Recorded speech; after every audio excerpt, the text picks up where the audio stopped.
그럼 기본소득은 누가 지지하고 있는지? 우리나라에서요? 제가요.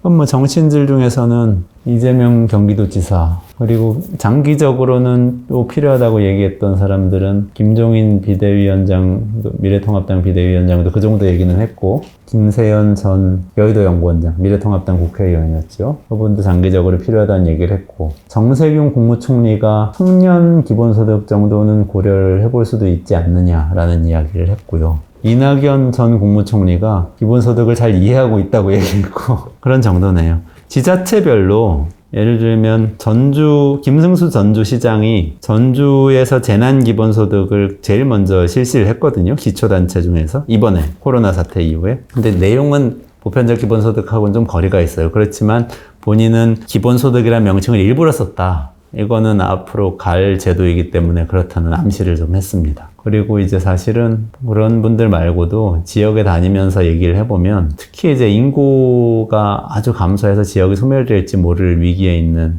지역의 공무원들이나 관료들은 기본소득제 같은 게 있어야만 지역이 결국엔 유지될 수 있겠다 이런 이야기들을 많이들 하세요. 그리고 세계적으로 기본소득 얘기하는 분들 많이 있어요. 페이스북 창업자인 마크 저커버그, 그 다음에 테슬라의 CEO인 일론 머스크, 이런 분들 다 기본소득을 지지하는 발언을 했었고요. 작년에 노벨 경제학상 받았던 바네르지하고 디플로 경제학자들이죠. 하버드대 경제학자들이고 부부인데 이분들도 기본소득 지지합니다. 조금씩 맥락이 달라요. 이 빈곤 경제학자 두 분, 바네르지, 디플로는 아주 작은 액수의 기본소득제를 저개발국가, 빈곤국가에서 실시하면 빈곤 해결에 가장 도움이 된다. 정말 작은 액수라도 된다. 이렇게 얘기를 했고요.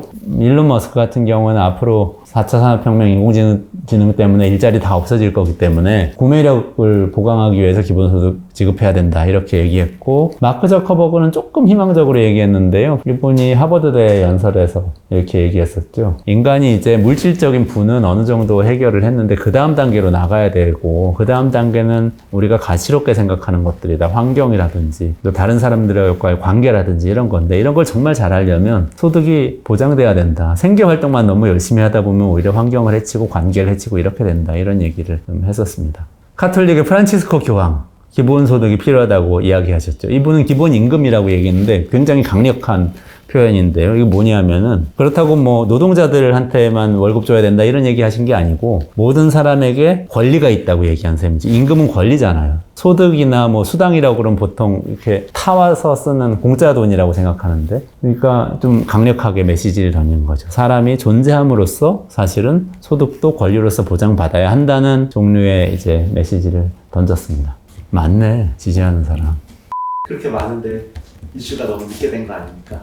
그러게 말이에요. 근데 저는 이런 생각이 들어요. 우리나라가 지금 긴급재난지원금을 전 세계에서 사실상 좀 일정 규모 이상의 국가 중에선 유일하게 전 국민한테 줬어요. 홍콩, 마카오 이런 데는 있지만 큰 나라 중에는 사실 전 국민한테 준 데는 없거든요. 기본소득에서 한 걸음 뗀 거죠. 그래서 아마 우리가 이런 식으로 재난지원금을 거대한 실험처럼 하고 기본소득 제도를 향해서 한 걸음을 더 걸어가면 50년 뒤, 100년 뒤에 역사책에 이렇게 기록될 거예요. 옛날에 한국이라는 나라에서 기본소득제가 처음으로 실시돼서 20세기 복지국가 이후에 21세기 복지국가에 초석을 닦는 데에 첫 발걸음을 디뎠다. 이렇게 역사책에 기록될 거라고 봅니다.